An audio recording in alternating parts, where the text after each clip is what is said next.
جو شخص حج پہ چلا گیا وہ تو اللہ ذو الجلال اس کے حج کو شرف قبولیت سے نواز دے، لیکن جو حج پہ نہیں گیا شریعت نے اس سے بھی محروم نہیں رکھا کہ وہ کڑتا ہی رہے، وہ سوچتا ہی رہے کہ میں کیوں نہیں گیا۔ حدیث کے الفاظ ہیں باوضو ہو کر جو شخص اللہ کے گھر میں آ جاتا ہے، اللہ ذو الجلال کی عبادت کرتا ہے، اور پھر جب وہ واپس گھر جاتا ہے فَأَجْرُهُ كَأَجْرِ الْحَاجِّ الْمُحْرِمِ، اللہ اسے اجر اتنا ہی دیتے ہیں جتنا حاجی حج کر کے گھر واپس آئے۔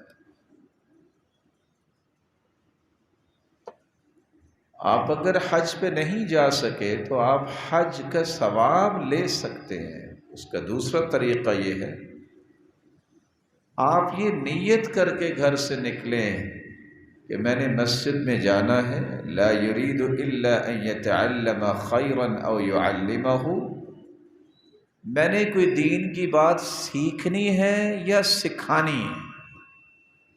جب اس نیت سے آپ گھر سے نکل کے اللہ کے گھر میں مسجد میں آ جاتے ہیں تو واپسی پہ آپ گھر بعد میں پہنچتے ہیں، نامہ اعمال میں حج کا اجر و ثواب لکھا جا چکا۔ اللہ تعالیٰ کے اس فیصلے کو پسند کیجئے کہ آپ حج پہ نہیں گئے تو اللہ آئندہ لے جائے گا۔ ایک تیسرا طریقہ اختیار کر لے، آپ کو حج عمرے کا ثواب مل جائے گا۔ فجر کی نماز باجماعت پڑھیں، بیٹھ کے اللہ کا ذکر کریں حتی تطلع الشمس، یہاں تک کہ سورج نکل آئے، ثم صلی رکعتین، پھر اٹھ کے 2 رکعتیں پڑھ لیں، اللہ حج عمرے کا ثواب دے دے گا۔ تو اللہ تعالیٰ نے کسی کو محروم نہیں کیا۔ امیر وہاں جا کے حج کر لے، غریب کو اللہ یہاں دے دے گا حج کا اجر۔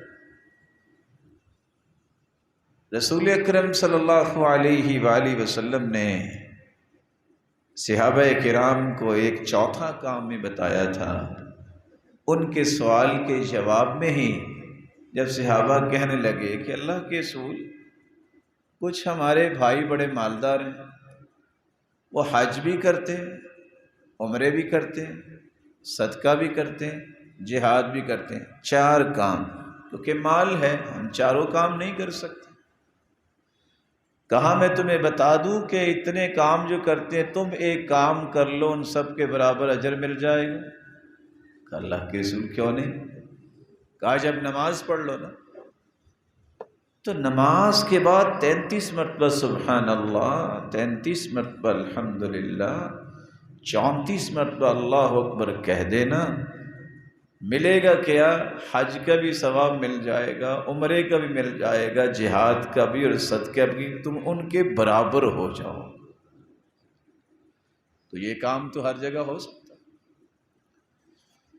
رسول اکرم صلی اللہ علیہ وآلہ وسلم نے ایک 5واں طریقہ بھی بیان کیا ہے، ان اللہ قد اوقع اجرہ علی قدر نیتہ۔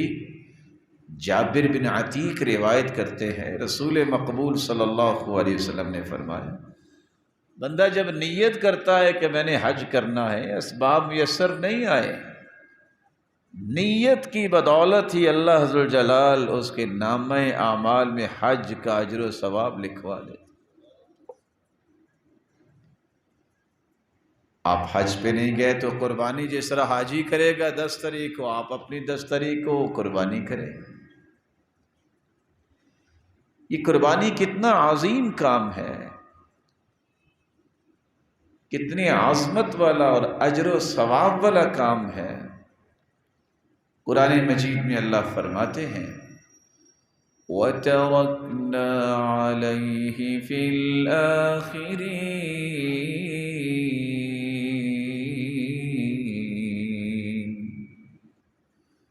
یہ سنت ابراہیم علیہ السلام ہے۔